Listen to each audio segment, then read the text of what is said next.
আপনাদের সকলকে আমি একটি বিনীত অনুরোধ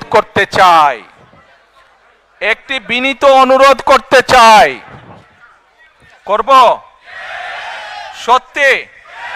আচ্ছা, কি সেই বিনীত অনুরোধ? প্রিয় ভাই বোনেরা, আপনাদের সাথে আমি 18 বছর ছিলাম।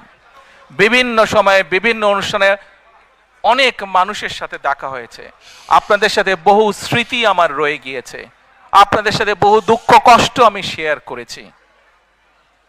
আপনারা বিভিন্ন সময় আমার বক্তব্যের শুরুতেই বলেছি, যুক্তরাজ্য সহ বিভিন্ন দেশের প্রবাসী, বিশেষ করে যারা জাতীয়তাবাদী বাংলাদেশি জাতীয়তাবাদের রাজনীতিতে বিশ্বাস করেন, আপনারা বহু মানুষ বিভিন্ন সময় আমার পরিবারের দলের বিপদের সময় আমাকে মানসিকভাবে সাহস দিয়েছেন, সহযোগিতা করেছেন, সমর্থন জুগিয়েছেন।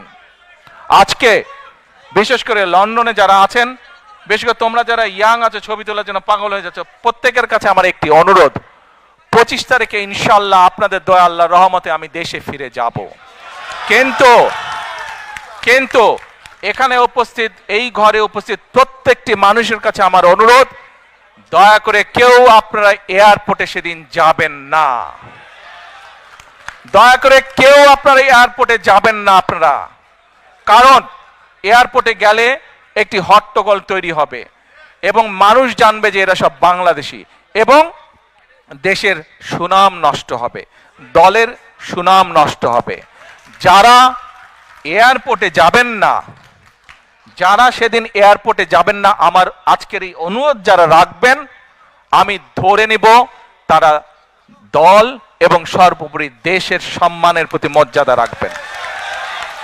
আর আমার মানা করা সত্ত্বেও, আমার অনুরোধ করার পরেও যারা যাবেন, আমি ধরে নিতে বাধ্য হব যারা ব্যক্তিগত স্বার্থের জন্য সেখানে গিয়েছেন। কাজেই আপনাদের কাছে বিনীত অনুরোধ রেখে আমার বক্তব্য শেষ করছি।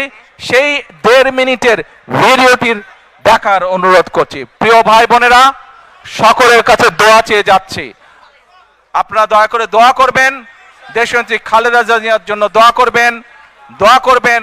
আপনাদের সামনে যে পরিকল্পনা তুলে ধরেছি, আল্লাহ যাতে আমাকে তৌফিক দেন দেশ এবং দেশের মানুষের জন্য সেই কাজগুলো যাতে সম্পূর্ণ করতে পারি।